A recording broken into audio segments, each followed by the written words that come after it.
नमस्कार दोस्तों, UP infra weekly updates में आपका स्वागत है। चलिए देखते हैं इस वीक की अपडेट्स। पहली अपडेट पीलीभीत से है, जहां दोस्तों यूपी सीडा द्वारा पीलीभीत में करीब 951.79 एकर्स के लैंड पार्सल में एक इंडस्ट्रियल एरिया डेवलप किया जाएगा। दोस्तों ये एक बड़ा इंडस्ट्रियल एरिया होने वाला है पीलीभीत के अंदर, जो कि मेन सिटी से 36 किलोमीटर दूर है। यहाँ पर दोस्तों इस इंडस्ट्रियल यूनिट में सभी प्रकार की जो बेसिक फैसिलिटीज होती हैं 24/7 वाटर एंड इलेक्ट्रिसिटी सप्लाई, इसके अलावा सीवेज, सेंट्रल सेंटर फैसिलिटीज, इन सब को डेवलप किया जाएगा। दोस्तों ये 12 रीजन है जहाँ पर इसको डेवलप किया जाएगा। ये उत्तर प्रदेश उत्तराखंड बॉर्डर पे स्थित है। यहाँ पर दोस्तों 130 एकर्स के लैंड पार्सल के अंदर optic smart surveillance specific development के लिए एरिया रिजर्व किया जाएगा 130 एकर्स के लैंड पार्सल में। इसके संबंध में और भी कई सारी अपडेट्स आना बाकी हैं, जिस पर हम फिर कभी चर्चा करेंगे। नेक्स्ट अपडेट गाजियाबाद जेवर आरटी से है, जहां दोस्तों 72.4 kilometre elevated high speed track जो कि प्रपोज किया गया था, करीब 22 स्टेशन इसमें प्रस्तावित किए गए थे और करीब 20,763 करोड़ रुपीस की कॉस्ट यहाँ पर एस्टिमेट की गई थी। तो यहाँ पर दोस्तों इस परियोजना के लिए जो डीपीआर था, इसको यूपी गवर्नमेंट द्वारा अप्रूवल दे दिया गया था, लेकिन जब इसको सेंटर के पास भेजा गया तो यहाँ पर दोस्तों रिसेंटली सेंट्रल ने इसके जो अप्रूवल है इसको निरस्त कर दिया और कुछ सजेशन भेजे हैं। यहाँ पर सेंट्रल गवर्नमेंट द्वारा इसके डीपीआर को रिटर्न कर दिया गया है फॉर सजेस्टिव चेंजेस। अब यहाँ पर दोस्तों हम की ऑब्जेक्टिव्स की बात करें तो इसमें ज़्यादातर जो ग्राउंड सेक्शन है उसके लिए एलिवेटेड ट्रैक, इसके प्लेसमेंट की बात की गई है to optimise less populated area to reduce cost. इसके अलावा दोस्तों सेंट्रल गवर्नमेंट ने other source of transportation such as metro line, इसको यूटिलाइज करने की बात की गई है इंस्टेड ऑफ नव भारत ट्रेन। इनिशियली दोस्तों इसको 2 फेज में प्लान किया गया था। तो पहला जो सेगमेंट होता वो 39.39 किलोमीटर लॉन्ग होता, जो कि सिद्धार्थ नगर गाजियाबाद से शुरू होता सेक्टर इकोटेक 6। इसके बाद 32.4 किलोमीटर का एक्सटेंशन होता जो कि जेवर तक जाता। तो यहाँ पर दोस्तों ये कहा जा रहा है, यहाँ पर दोस्तों 140 किलोमीटर प्रति घंटे की रफ्तार से RITS को प्लान किया गया था, जो कि फिलहाल दोस्तों अभी सेंट्रल गवर्नमेंट ने इसको अप्रूवल नहीं दिया गया था। अप्रोक्सीमेटली यहाँ पर 3.09 लाख पैसेंजर डेली रिसीव होती, ऐसा एस्टिमेट किया गया था। इसका डेवलपमेंट का 60% कॉस्ट NCRTC 2020 का रेशो स्टेट और सेंट्रल गवर्नमेंट में डिवाइड होता, ये इन्वेस्ट करते इसके डेवलपमेंट में। हालांकि दोस्तों यहाँ पर दोस्तों देखने वाली बात है कि अगेन इसका जो डीपीआर बनेगा वो किस प्रकार से बनेगा। नेक्स्ट अपडेट कानपुर से है, जहाँ दोस्तों 130 एकर्स के लैंड पार्सल में इंडस्ट्रियल एरिया डेवलप किया जाएगा, जो कि रमईपुर इंडस्ट्रियल एरिया के नाम से जाना जाएगा। हमने रमईपुर में पहले भी चर्चा की है कि यहाँ पर इंटीग्रेटेड लेदर क्लस्टर डेवलप करना था, लेकिन दोस्तों अब खबर आ रही है कि यहाँ पर इंडस्ट्रियल एरिया डेवलप किया जाएगा। यहाँ पर लेदर पार्क का प्रस्ताव बहुत पुराना था, लेकिन अब यहाँ पर सिंपल इंडस्ट्रियल पार्क डेवलप किया जाएगा एज पर यूपीडा। रिसेंटली इसका मैप भी यहाँ पर जारी किया गया था। तो दोस्तों ये देखने वाली बात है कि ये किस प्रकार इसको डेवलप करेंगे। हालांकि ये अच्छी खबर नहीं है कानपुर के लिए, क्योंकि कानपुर में इंटीग्रेटेड लेदर मैन्युफैक्चरिंग क्लस्टर इसका होना बहुत ज़रूरी है, ताकि जो लेदर इंडस्ट्रीज़ हैं उनके लिए स्पेसिफिक एरिया मिल सके, प्लान एरिया मिल सके, जहाँ पर वो अपना प्लॉट सेटअप करें, उन्हें सारी फैसिलिटीज़ मिले। अब दोस्तों देखने वाली बात है कि इस पर सरकार क्या कहती है और क्या भविष्य में कोई अन्य ऐसी परियोजना आती है कानपुर के अंदर जो कि डेडिकेटेड लेदर इंडस्ट्रीज़ के लिए लाई जाएगी, ये देखने वाली बात होगी। नेक्स्ट अपडेट कानपुर देहात से है, जहाँ दोस्तों कानपुर देहात में एस्टेल लिमिटेड एक यूनिट सेटअप कर रही है। यहाँ पर दोस्तों एस्टेल लिमिटेड मैन्युफैक्चरिंग एंड डिस्ट्रीब्यूटर है, जो कि PVC पाइप्स मैन्युफैक्चर करती है। पाइप्स के अलावा ये फिटिंग्स, बाथवेयर, वाटर टैंक्स, इसके अलावा पेंट्स, ये सब भी बनाती है। यहाँ पर ये कानपुर के अंदर ये जो प्लान डेवलप कर रही है, ये दोस्तों मार्च 2025 तक पूरा हो जाएगा, इसने इतना लक्ष्य रखा है।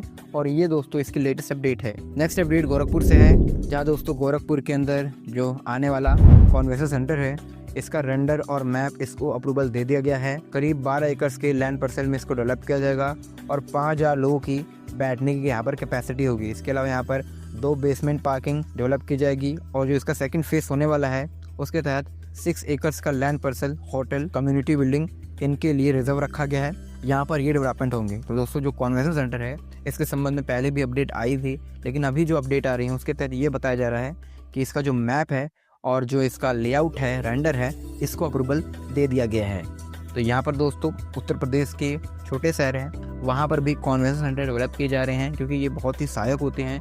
कोई भी इवेंट होता है, इन्वेस्टर समिट होती है, डिस्ट्रिक्ट समिट होती है, या फिर कोई भी इवेंट करवाना होता है इंटरनेशनल लेवल का, तो उसके लिए इस प्रकार के कॉन्वेंशन सेंटर का होना बहुत ज़रूरी है।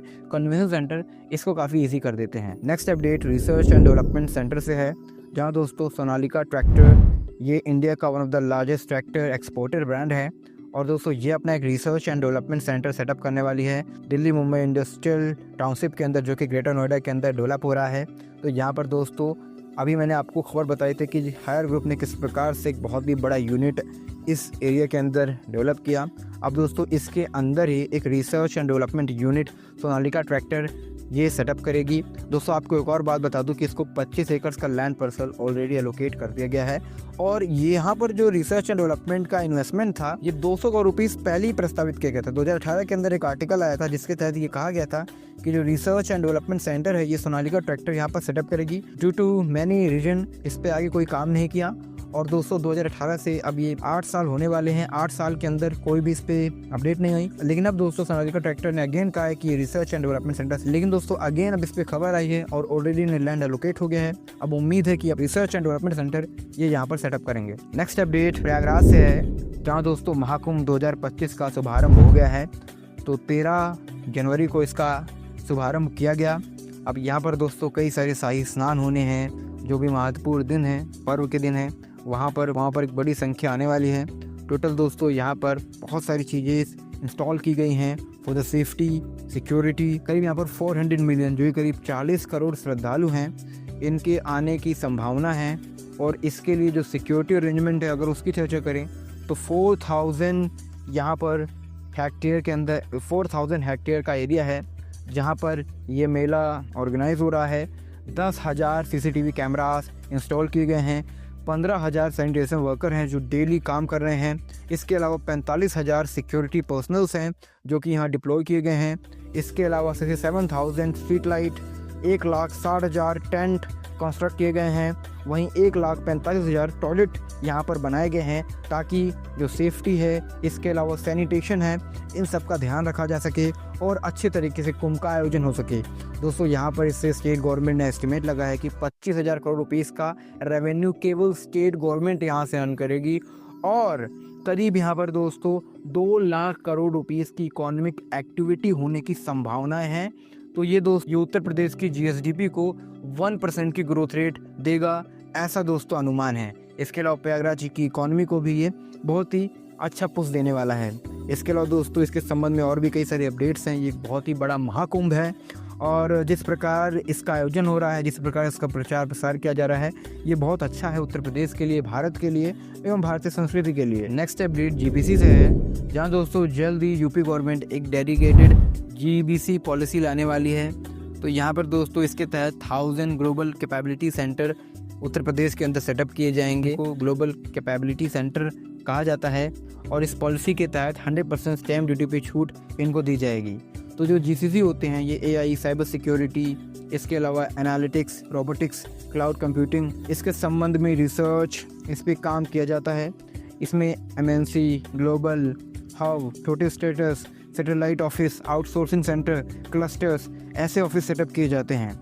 गौतम बुद्ध नगर के अंदर ऐसे बहुत सारी यूनिट ऑलरेडी काम कर रही हैं, लेकिन कानपुर, लखनऊ, प्रयागराज, मेरठ, बरेली, गोरखपुर या छोटे शहरों के अंदर इस प्रकार के एक्सपांसन के लिए यूपी गवर्नमेंट जल्दी एक डेडिकेटेड GCC पॉलिसी लाने वाली है। इस पे हम किसी अन्य वीडियो में विस्तार से चर्चा करेंगे। नेक्स्ट अपडेट नोएडा से है, जहां दोस्तों ऑप्टिमस इसने पार्टनरशिप की है with Taiwanese based Kunway tech to manufacture drones in India. दोस्तों ये भारत की electronic and telecom manufacturing firm है।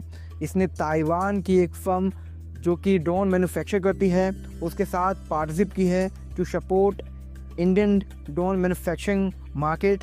तो यहाँ पर दोस्तों ये इंडिया के मार्केट को देखकर ड्रोन मैन्युफैक्चर किए जाएंगे। अगर मैं इस ताइवानीज फर्म की बात करूँ तो ये AI सिस्टम, डिज़ाइन ये सब प्रोवाइड करता है खुद के देश के अंदर। इसके अलावा ये ओवरसीज एक्सपोर्ट भी करता है।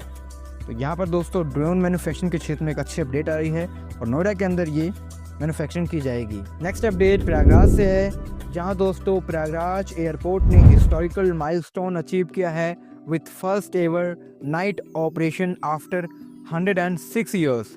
तो यहाँ पर दोस्तों जो प्रयागराज एयरपोर्ट है इसका एक्सपांसन कंप्लीट किया गया है। इसका जो टर्मिनल बिल्डिंग है 25,500 स्क्वायर मीटर का है। इसके अलावा पीक आर पैसेंजर कैपेसिटी 27,700 हो गई है, जो पहले केवल 350 थी। और यहाँ पर करीब 20 नई फ्लाइट्स ऐड की गई हैं जो कि कनेक्ट कर रही हैं 14 नए डेस्टिनेशन से, जिसमें दिल्ली, मुंबई, बेंगलुरु, कोलकाता समेत और भी कई सारे शहर हैं। दोस्तों बहुत ही अच्छी खबर आ रही है प्रयागराज से, जहां पर बहुत सारे इंफ्रास्ट्रक्चर प्रोजेक्ट्स कंप्लीट हो रहे हैं, जिसमें कई हजार करोड़ रुपए का खर्च राज्य सरकार ने किया है। नेक्स्ट अपडेट लखनऊ से है, जहां दोस्तों स्टेट ऑन NBCC लिमिटेड इसने करीब 3500 करोड़ रुपीस के वर्थ वाले डेवलपमेंट प्रोजेक्ट्स रिसीव किए हैं। रिसेंटली NBCC इसने MOU साइन किया था विद सरकारी आवास निर्माण आवाम वित्त निगम लिमिटेड। तो यहाँ पर दोस्तों इसको मिक्स लैंड डेवलपमेंट प्रोजेक्ट मिले हैं पूर्वी विहार लखनऊ के अंदर, और करीब 588 एकर्स के लैंड पार्सल में डेवलपमेंट किया जाएगा। अगर हम NBCC के वर्क की बात करें तो NBCC को एज अ PMC यूनिट यानी कि प्रोजेक्ट मैनेजमेंट कंसल्टेंट के रूप में हायर किया गया है। NBCC द्वारा यहाँ पर लैंड का पोजीशन किया जाएगा, साइट हैंडलिंग की जाएगी, प्लानिंग की जाएगी, डिज़ाइनिंग की जाएगी और डेवलपमेंट किया जाएगा 50 एकर्स का लैंड पार्सल, जो कि फेज़ 1 का हिस्सा है। टोटल वैल्यू यहाँ पर दोस्तों फेज़ 1 की 3,500 करोड़ रुपीस है। यहाँ पर दोस्तों इस वीक की हाइलाइट्स की बात करें तो सबसे जो हाईलाइट वाली खबर है वो ये है कि महाकुंभ 2025 का आगाज हो गया है और यहाँ पर एक ह्यूज इकोनॉमिक एक्टिविटी होने की संभावना है, जो कि होती हुई दिख रही है। दूसरी खबर ये है कि उत्तर प्रदेश के अंदर नोएडा के अंदर ड्रोन मैन्युफैक्चरिंग की जाएगी विथ ताइवानीज फर्म। और तीसरी जो सबसे महत्वपूर्ण खबर यहाँ पर निकल कर आ रही है वो NBCC संबंधित है, जहाँ दोस्तों लखनऊ के अंदर NBCC एक mix land development project setup करेगा। करीब 3500 करोड़ रुपीस का इसे कॉन्ट्रैक्ट मिला है। तो ये सारे महत्वपूर्ण हाइलाइट्स थे इस वीक के। सो गाइस आज की इस वीडियो में इतना ही। अगर आपको ये वीडियो पसंद आए तो वीडियो को लाइक करें, चैनल को सब्सक्राइब करें। धन्यवाद आपका ये वीडियो देखने के लिए। मिलते हैं नेक्स्ट वीडियो में।